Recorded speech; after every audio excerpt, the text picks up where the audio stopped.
তুই ছেলে না মেয়ে সেটা কো দেখি, আগে তোর পরিচয়টা আগে শুনি।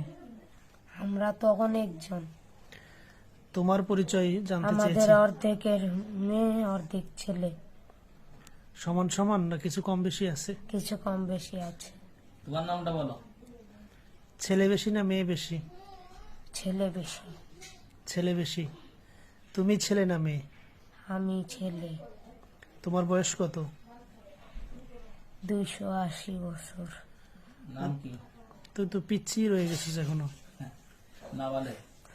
পিচ্ছি হইলে কি হবে, আমার শিক্ষা অনেক।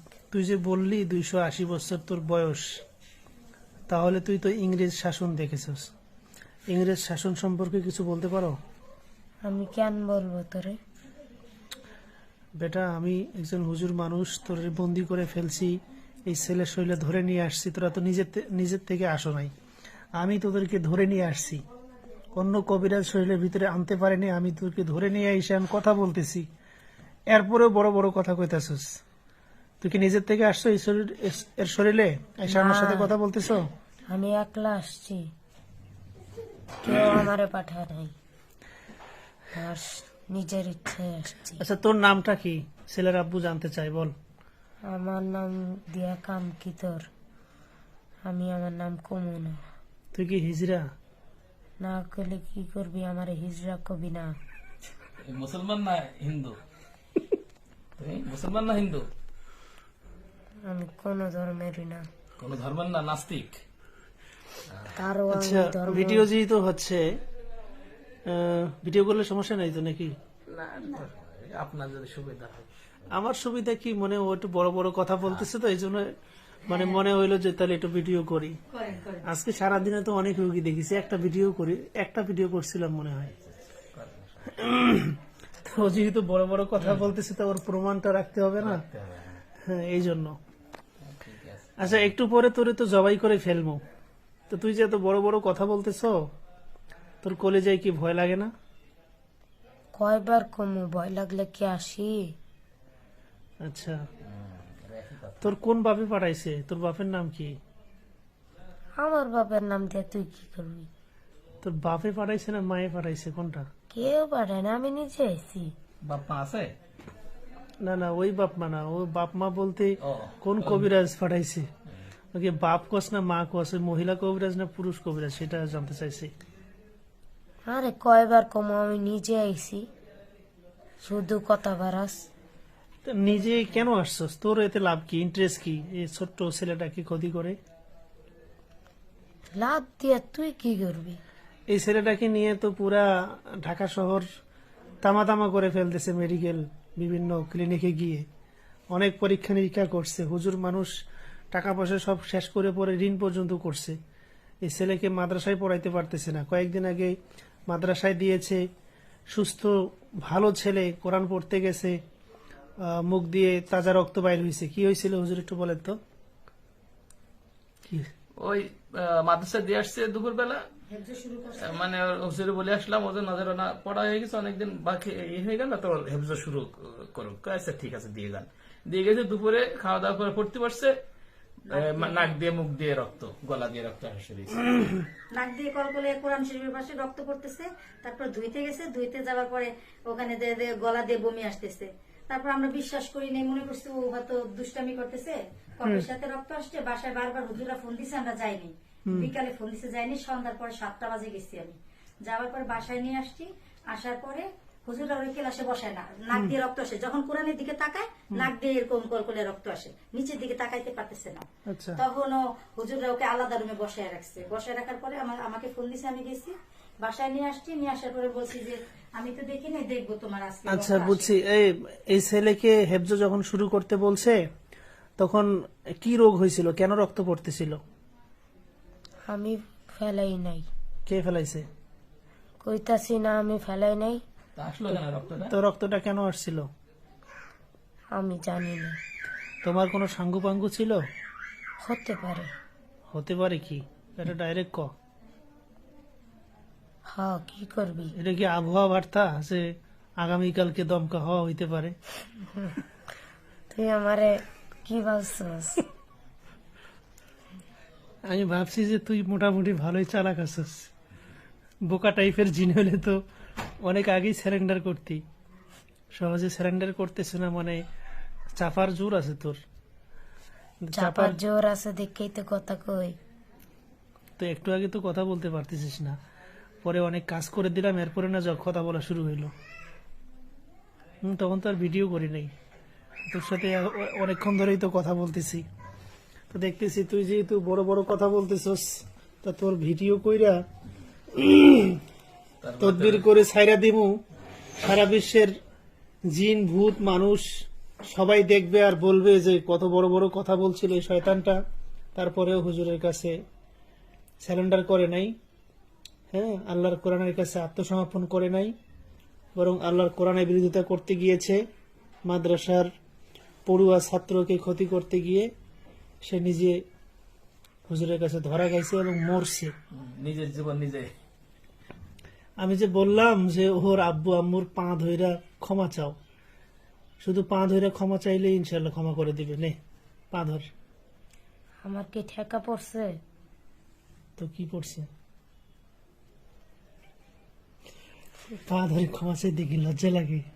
তুই এতদিন ধরে কষ্ট দিছস, এত টাকা পয়সা নষ্ট করাইছস, তো একটু ক্ষমা চাইলে কি এমনটা লজ্জা লাগবে তোর? এখনো ওষুধের দোকানে 30,000 টাকা পাবে। কত? 30,000। ঔষধ? দেড় মাসে ওষুধের দোকানে 30,000 টাকা বাকি পাবে। একটার পর একটা আর আমাদের কাছে আইসা রুগীরা বলে হুজুর, আর পরীক্ষা নিরীক্ষা তো কি যে তার রিপোর্টার পরীক্ষা লাখ চিন্তা টাকা করছেন যেহেতু ভিডিও হচ্ছে বলেই দেই, চিন্তা করছেন এই একটা মাদ্রাসার ছাত্র, তার বাবা একজন আলেম মানুষ, তারা ইসলামিক একটা ফ্যামিলি, ছেলেকে অনেক ভালোবেসে আদর করে আল্লাহর দিন শিক্ষার জন্য মাদ্রাসায় ভর্তি করিয়েছে। আর এমন একটা সন্তানের উপরে কি জুলুম চলতেছে, এই শয়তানগুলো কত বড় জুলুম করতেছে। আবার তদবিরের জন্য বসাইছি, কত কাহিনী মার্কা কথা বলতেছে এই খবিসটা। মনে করতেছে যে ও এই ধরনের বড় বড় কথা বললে ওকে হয়তো আমি ছেড়ে দেব, ভয়ে পালাবো। শুধুমাত্র 1.5 মাসের জন্য 30,000 টাকা বাকি হয়ে গেছে। মানে ব্যাপার হইলো কি, আমরা ওষুধ তো খাইতে আছি, সবসময় চলতেই আছে। ওর মা অসুস্থ থাকে মাঝে মধ্যে, আর ওর ইদানিং মানে ওর উপরেই বেশি আপনার। যাই হোক, 30,000 নালে 20,000 ধরলাম, এই ছেলের পিছনে ওষুধ আনছেন, পরীক্ষা নিরীক্ষা। তো এটা কয় বছর ধরে অসুস্থ? 1 বছরের উপরে। তো এবার হিসাব করেন, লাখ টাকা উপরে কমপক্ষে তো লক্ষ টাকার উপরে খরচ করে ফেলছেন। এই বছরে ওর 1 লাখ টাকার উপরে ওর পিছিয়ে গেছে পরীক্ষার 12,000 6,000 এরকম। আল্লাহ হেফাজত করুক, আমিন। ঠিক আছে, আমি লাস্ট বারের মতো বলতেছি, ওর আব্বু আম্মুর পা ধরো, বলো যে আমরা অনেক অন্যায় করেছি, অপরাধ করেছি, কোরআনের বিরোধিতা করেছি, এই সন্তানকে পড়তে দেইনি, অনেক কষ্ট দিয়েছি, বিভিন্ন অসুস্থতা লাগিয়ে দিয়েছি, লক্ষ লক্ষ টাকা খরচ করিয়েছি, এই ছেলের অনেক ক্ষতি সাধন করেছি। এই সব কিছুর জন্য অনুতপ্ত হয়ে আপনাদের পা ধরে ক্ষমা চাচ্ছি, আমাকে ক্ষমা করে দেন, আমরা চলে যাচ্ছি। বলো, ক্ষমা চাও, পা ধরো। যাবো না। আচ্ছা, পা ধরা লাগবে না, শুধু এমনি বল যে ক্ষমা চাইতেছি, আমাকে ক্ষমা করে দেন, বল। বলবো না। মাঝে মাঝে আমার গলা টিপে ধরে, হ্যাঁ তোরে মাইরা ফেলবো, তোরে মাইরা ফেলবো, মাঝে মাঝে গলা টিপে ধরে আমার। হ্যাঁ, রোগীর মাকে গলা টিপে ধরো কেন? কেন, তোর কি? আমার পেশেন্টের মা, তা আমার একটা কিউরিওসিটি আছে না। এবার তোর সাইজ করবো, ধরা মোবাইলটা ধরার লোক নেই। হ্যাঁ, আপনি ধরেন। আমাদের ভিডিওগুলো এরকমই, রুগীদের তদবির করে রুগীদের লোক দিয়ে ভিডিও করা। আচ্ছা এখান থেকে ওকে একটু ধরে থাকেন, আমি এই মুহূর্তে কাছাকাছি থাকেন। 3 জনের উঠতেছে আর কি, 3। হ্যাঁ আপনি। আমি এই মুহূর্তে এই খবিজগুলোকে জবাই করে শেষ করে দিতে বাধ্য হচ্ছি। আমি অনেক দয়া দেখিয়েছি, অনেকভাবে বোঝানোর চেষ্টা করেছি, ছেড়ে দেওয়ার জন্য সুযোগ দিয়েছি, কিন্তু কোনোভাবেই যখন সে কথা শুনতেছে না, এখন কিছু করার নেই, আমাদের চিরাচরিত সিস্টেমে তদবির করতে বাধ্য হচ্ছি। আমাদের কাছে আসলে কোনো নর্মাল রোগী আসে না, প্রতিটা রোগী হচ্ছে সিরিয়াস টাইপের। যখন কোনো ডাক্তার কবিরাজ ওষুধ মেডিসিন দিয়ে কাজ হয় না, তখনই মূলত আসে। ওনারাও অনেক কষ্ট করেছেন, অনেক ঘুরেছেন। তো এখন এদেরকে যদি আমি ছেড়ে দেই, যেই বড় বড় কথা বলতেছে, এরা মনে করছেন চলে যাবে, এরা আবার এসে ক্ষতি করবে। তো এদেরকে ছেড়ে দেওয়ার কোনো মানুষ আমি নই। এদেরকে তো শেষ করবই, পরবর্তীতে আরো যারা আসবে তাদেরকেও শেষ করব। প্রয়োজনে এদের বংশকে নির্বংশ করে দেব। এই মুহূর্তে যারা ক্ষতি করেছে এ পর্যন্ত, এই ছেলের উপরে যতগুলো জিন ক্ষতি করেছে, সকলকে একসাথে বন্দী করে ফেলেছি। তোমাদের সকলকে একসাথে শেষ করে দিচ্ছি। পরবর্তীতে তোমাদের বংশধররা যারা আমার কথা শুনতেছো বাহির থেকে, ভালো করে মনে রাখো, কেউ যদি এদের পক্ষ নিয়ে প্রতিশোধমূলক বা হিংসা করে কোনো আক্রমণ করার চেষ্টা করো, তোমাদেরকেও শেষ করে দেব। ওকে একটু ধরে থাকে, এখনো সময় আছে, বলো, ক্ষমা চাও, পা ধরো। আচ্ছা, ওদের বাপ মায়ের, এই ছেলের বাপ মায়ের পা ধরতে হবে না, আমার পা ধরো, আমার পা ধরো, পা ধরে ক্ষমা চাও। এই পা ধরে ক্ষমা চাও। তোরে কি আমি ডরাই যে তোর পা ধরে ক্ষমা চাবো? আচ্ছা, আমি যদি তোর পা ধরে ক্ষমা চাই তাহলে কি চলে যাবি? না, আমার দেখছেন? না, আমারই মান সম্মান নষ্ট হোক, যা তোর পা হাত পা ধরে বলে দিই, চলে যাবি, সবাই মিলে যাইবি, আর এই ছেলে ক্ষতি করবি না। আমার কি পাগল মনে হয় তোর? কেন পাগল মনে হইল? অনেক চালাক। তুই সারাক দেখি তো মরতেছিস। আলা ভোলা কম সাদা সিদ্ধ হইলে তো এতক্ষণ ডরে ভয় টয় চাইয়া ক্ষমা টমা চাইয়া চলে যাইতি। বেশি চালা কিন্তু গোলায় দড়ি, এটা বলে না, অনেক জ্বালাইছস, আজকে তোর জ্বালানোর শেষ দিন। তোমাদের সমস্ত জাদু কুফরি শক্তিগুলোকে আগে ধ্বংস করতেছি।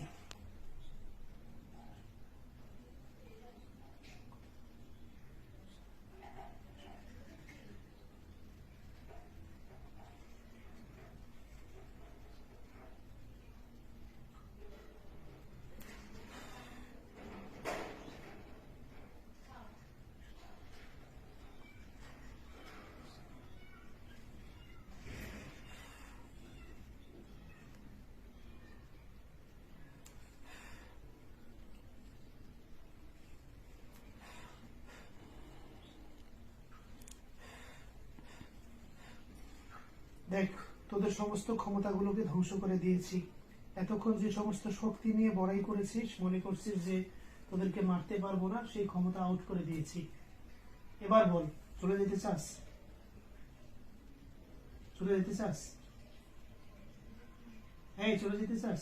না, আমি তো চলে যাওয়ার জন্য আসলে এই মুহূর্তে তোমাদের সকলকে একসাথে জবাই করে মেরে ফেলতে বাধ্য হলাম।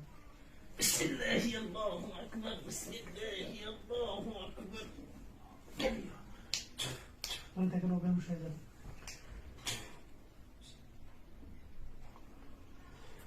মনে থাকে না, বেহুশ হয়ে যাবে। মোবাইলটা দেন। আলহামদুলিল্লাহ, শয়তানগুলোকে জবাই করে ফেলেছি। ছেলে বেহুশ হয়ে গেছে। আল্লাহ ওকে সুস্থ করুক, পরিপূর্ণ ভালো করুক, পবিত্র কোরআন শিফা দান করুক, আমিন।